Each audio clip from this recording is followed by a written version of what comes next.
Hello मेरे प्यारे बच्चों, कैसे हैं आप सब। आज हम करेंगे एनसीईआरटी कक्षा 8 अध्याय 11 क्षेत्र मिति प्रश्नावली 11.2 का प्रश्न नंबर 5। प्रश्न इस तरह से है कि किसी समचतुर्भुज के विकर्ण 7.5 सेंटीमीटर और 12 सेंटीमीटर है, तो इसका क्षेत्रफल ज्ञात कीजिए। ठीक है, तो प्रश्न बहुत आसान है।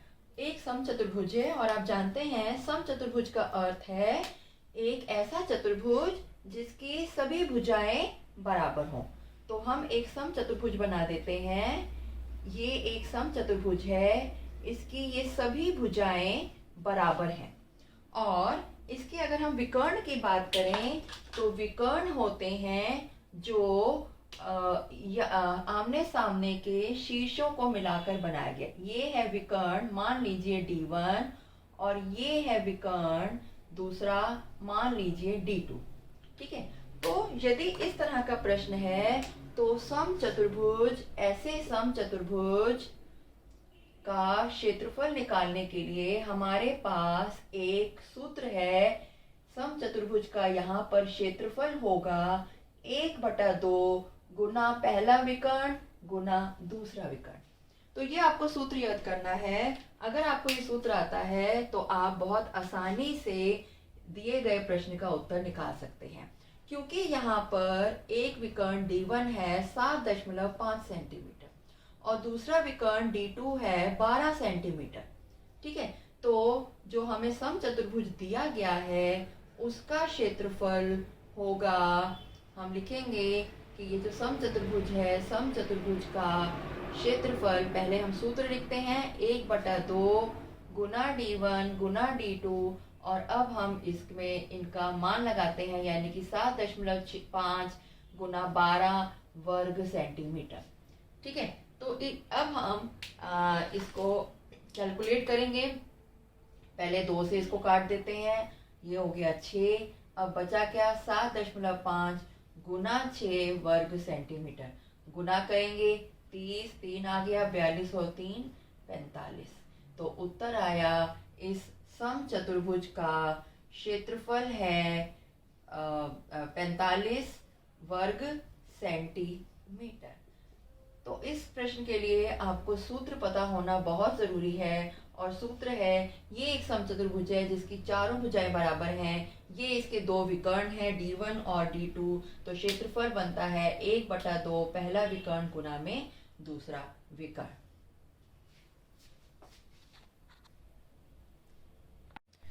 अब हम प्रश्न 6 करते हैं।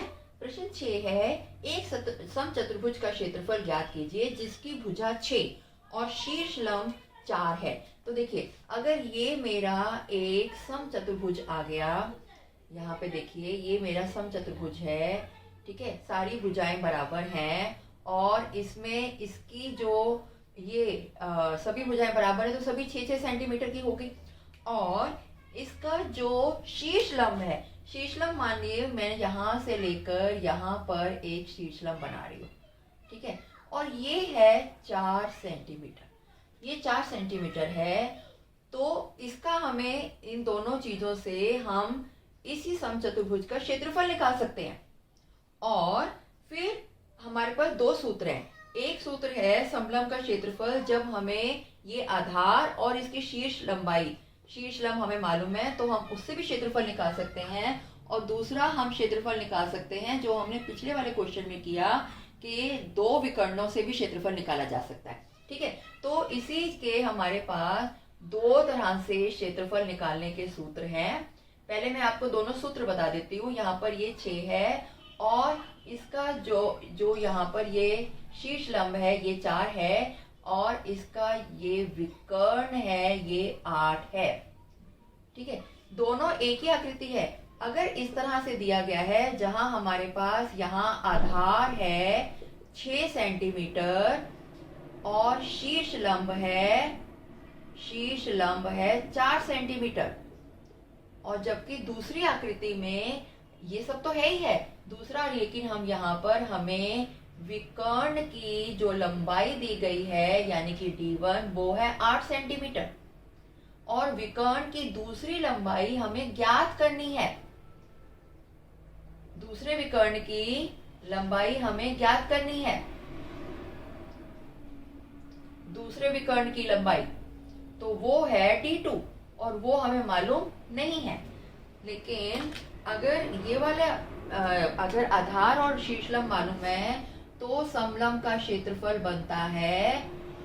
देखिए ये दोनों एक ही आकृति है, लेकिन क्योंकि इसमें हम आधार और शीर्षलंब से ज्ञात कर रहे हैं तो वो होता है आधार गुना लंब, यानी कि 6 गुना 4 सेंटीमीटर वर्ग, यानी कि आ गया 24 सेंटीमीटर वर्ग। जबकि यहाँ अगर हम देखें तो यहाँ पर जो समलंब है उसका हमारे पास समलंब नहीं, ये समचतुर्भुज है। यहाँ इस ये समलंब नहीं है, ये एक समचतुर्भुज है। ठीक है, तो ये समचतुर्भुज का जो क्षेत्रफल आता है वो है आधार गुना लंबाई, और यहाँ पर जो ये समचतुर्भुज है उसका क्षेत्रफल हमारे पास आता है 1/2 गुना d1 गुना d2, यानी कि हो गया 1/2 गुना 8 गुना d2। अब आप इन्हें काट सकते हैं, 2 ये 4, तो बचा 4d2। अब देखिए ये दोनों एक ही समचतुर्भुज है, तो ये क्षेत्रफल और ये क्षेत्रफल को हम बराबर रख सकते हैं, यानी कि 4d2 बराबर आ गया 24, यानी कि d2 बराबर आ गया 24/4, जिसका उत्तर हमारे पास बन जाता है, ये देखिए 4 और ये 6 सेंटीमीटर। ठीक है, तो उत्तर आ गया कि ये जो दूसरा विकर्ण था उसकी लंबाई हमारे पास आ गई है 6 सेंटीमीटर। ठीक है,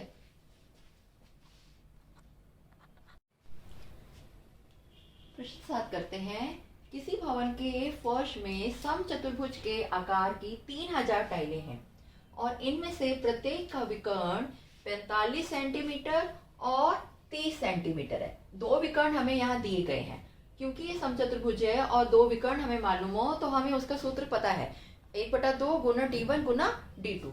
तो यहाँ पर हमें d1 भी मालूम है, d2 भी मालूम है और आकार भी मालूम है। तो टोटल टाइलें हैं 3000। 4 रुपए प्रति वर्ग मीटर की दर से इस फर्श को पॉलिश करने का व्यय ज्ञात कीजिए। तो हमें कितना व्यय लगेगा जो 3000 टाइलें हैं उनको पॉलिश करने का, जबकि उसका जो प्रति वर्ग मीटर का व्यय है वो है 4 रुपए। तो अब हम सबसे पहले इसमें लिख लेते हैं कि हमें क्या क्या प्रश्न में दिया गया है। सबसे पहले दी गई है कुल टाइलों। कुल टाइलों की संख्या है यहाँ पर 3000। ठीक है, क्योंकि हमें कुल टाइलों का व्यय निकालना है तो वो भी हमारे लिए बहुत जरूरी है, 3000।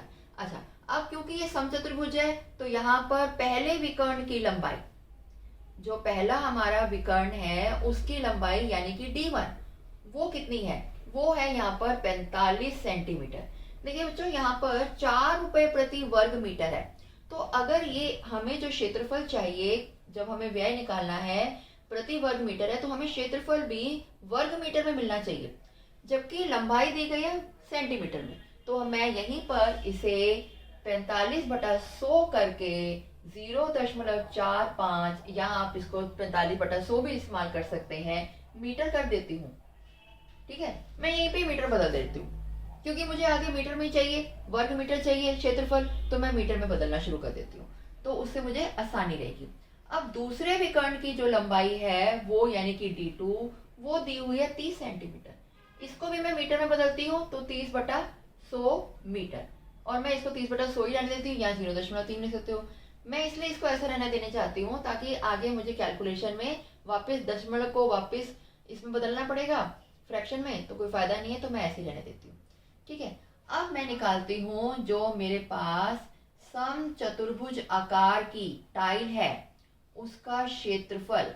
ठीक है, समचतुर्भुज आकार की एक टाइल का क्षेत्रफल, एक टाइल का क्षेत्रफल का फॉर्मूला है 1/2 d1 गुना d2, यानी कि हो गया 1/2 45/100 और 30/100 मीटर वर्ग। मैंने मीटर वर्ग में बदल दिया है। अब मैं निकालती हूँ जो समचतुर्भुज आकार की मेरे पास 3000 टाइलें हैं, समचतुर्भुज आकार की 3000 टाइलों का क्षेत्रफल। तभी मैं उसको वहां पे हल नहीं कर रही हूं, क्योंकि मुझे आगे भी इसका इस्तेमाल करना है। तो जो क्षेत्रफल है उसको मैं 3000 से गुना कर दूं तो देखिए बन गया 3000 गुना ये वाला क्षेत्रफल, 1/2 गुना 45/100 गुना 30/100, और ये आया है वर्ग मीटर।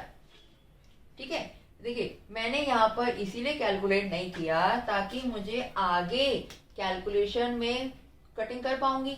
तो देखिए ये 1 2 3, 1 2 3 जीरो तो यहाँ कट गए और ये वाला जीरो भी कट गया। तो देखिए सारे जीरो तो मेरे कट ही गए। तो बचा क्या है मेरे पास? मेरे पास बचा है ये 3 गुना 45 गुना 3, यानी कि 45 गुना 9 कर लेते हैं, बटा में 2 वर्ग मीटर। अभी भी आप चाहें तो इसको यहाँ हल कर सकते हैं, नहीं तो आगे भी कर सकते हैं।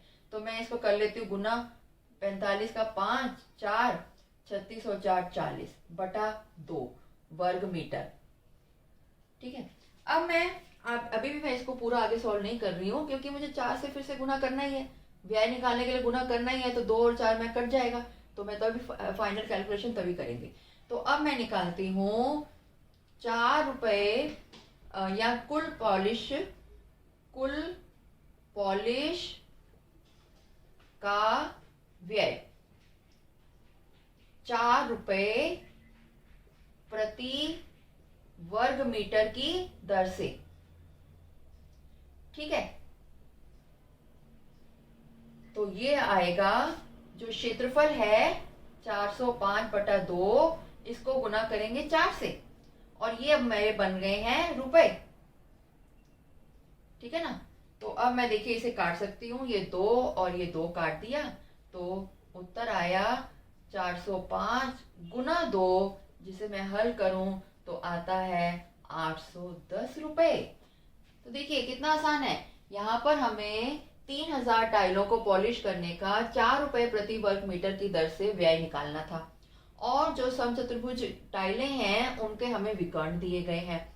अब यहाँ पर ध्यान देने की बात यह है कि विकर्णों की जो लंबाई है वो है सेंटीमीटर, जबकि जो हमें व्यय का दर दी गई है वो है प्रति वर्ग मीटर। तो यहाँ पर हमें लंबाइयों को हमने सबसे पहले मीटर में बदल लिया, और उस मीटर से हमने जो क्षेत्रफल निकाला वो वर्ग मीटर में निकाला।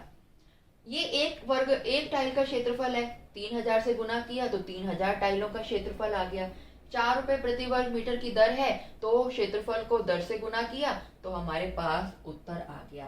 तो इस प्रकार कुल व्यय है 810 रुपए। ठीक है, चलिए बच्चों अब देखते हैं प्रश्न नंबर 8। मोहन एक समलंब के आकार का खेत खरीदना चाहता है, और इस खेत की नदी के साथ वाली भुजा, देखिए ये आपको आकृति प्रश्न के साथ दी गई है, जिसमें ये आपको नदी दिखाई गई है और ये एक सड़क दिखाई गई है। यहाँ ये बीच में, ये सड़क और ये नदी के बीच में ये एक समलंब के आकार का खेत है, ये है खेत। ठीक है, जिसकी लंबवत ऊंचाई आपको दी गई है 100 मीटर। आगे बढ़ते हैं। नदी के साथ वाली भुजा सड़क के साथ वाली भुजा के एक तो ये समांतर है और दूसरा लंबाई में दुगनी है। यहाँ पर सड़क वाली ये भुजा और ये नदी वाली भुजा के बीच में एक हमें रिलेशन दिया गया है कि ये जो नदी के साथ जो भुजा जा रही है ना, ये सड़क के साथ जाने वाली भुजा की दुगनी है। ये बात का हमें ध्यान रखना है, ये हमारे लिए बहुत इंपॉर्टेंट पॉइंट आएगा। और अब इस जो क्षेत्रफल है खेत का वो भी हमें दिया गया है। ये दोनों भुजाएं समांतर हैं और इनके बीच की दूरी 100 मीटर है। तो नदी के साथ वाली भुजा की लंबाई ज्ञात कीजिए, यानी कि हमें ये ज्ञात करना है। देखिए बच्चों, अगर हम ये सड़क वाली भुजा को हम मान लें x, तो जो नदी के साथ जो हमारी भुजा जा रही है इस समलंब खेत की, वो बनेगी 2x, क्योंकि ये दिया गया है कि वो लंबाई की दुगनी है। तो अगर ये माने x तो ये बन गई 2x। क्षेत्रफल दिया गया है, लंबवत ऊंचाई दी गई है, तो हम अपना सूत्र लगाकर आसानी से इसका उत्तर निकाल सकते हैं। ठीक है, तो हम उत्तर लिखना शुरू करते हैं। तो पहले दिया गया है वो लिखते हैं। दिया गया है, यहाँ पर दिया गया है हमारे पास ये समलम खेत का क्षेत्रफल। समलम खेत का क्षेत्रफल हमें दिया गया है और वो है 10,500 वर्ग मीटर। ठीक है, और क्या दिया गया है, और हमें दी गई है लंबवत ऊंचाई ये वाली 100 मीटर। तो हम वो भी हम लिख लेते हैं, जो जो हमें दिया गया है वो हम पहले लिख लेते हैं। लंबवत ऊंचाई है यानी कि हम लिखते हैं इसको h, और वो है 100 मीटर, वो भी मीटर में है तो कोई प्रॉब्लम नहीं है। अब हम लिखते हैं माना जो सड़क के साथ वाली भुजा है, जो सड़क के साथ वाली भुजा वो हो गई x। ठीक है, सड़क की जो साथ वाली भुजा है उसको हम मानते हैं x मीटर। अगर वह x है तो अतः नदी के साथ वाली भुजा क्या होगी, नदी के साथ वाली भुजा हो जाएगी 2x। क्यों हो जाएगी 2? क्योंकि वो उसकी दुगनी है, ये प्रश्न में दिया गया है, तो वो हो गई 2x मीटर। ठीक है, जो हमारा सूत्र है किसी भी समलम आकृति का क्षेत्रफल निकालने का, मैं यहाँ बताती हूँ आपको। समलम का क्षेत्रफल निकालने का सूत्र जो होता है वो होता है 1/2 गुना लंबवत ऊंचाई गुना जो समांतर भुजाएं हैं उनका योग।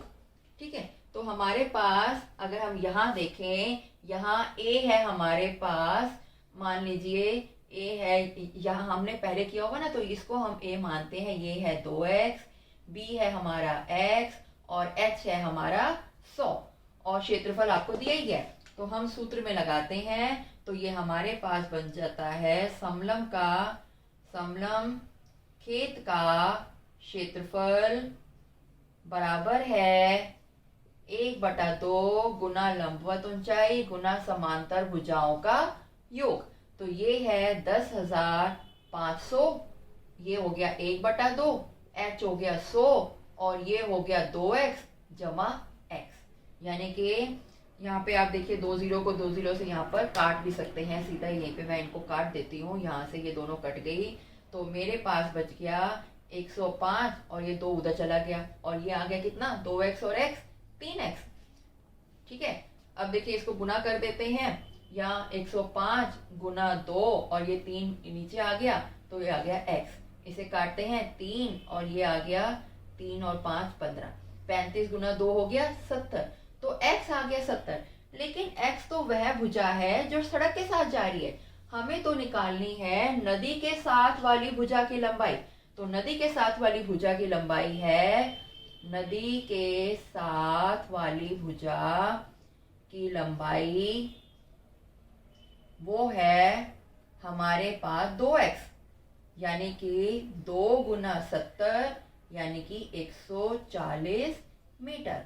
तो इस तरह से हमने ये प्रश्न हल किया कि हमारे पास ये आकृति दी हुई है प्रश्न में, इसमें आकृति में ये सड़क दी गई है, ये नदी दी गई है, और जो सड़क के साथ वाली भुजा है नदी के साथ वाली भुजा उससे दुगनी है और इनकी ऊंचाई 100 मीटर है और क्षेत्रफल भी दिया गया है। हमें सीधे सीधे सूत्र का इस्तेमाल करना है और हल करना है। प्यारे बच्चों, अगर आपको मेरी वीडियो अच्छी लगी हो तो इसे लाइक करें, शेयर करें और मेरे चैनल को सब्सक्राइब करें। Thank you, bye.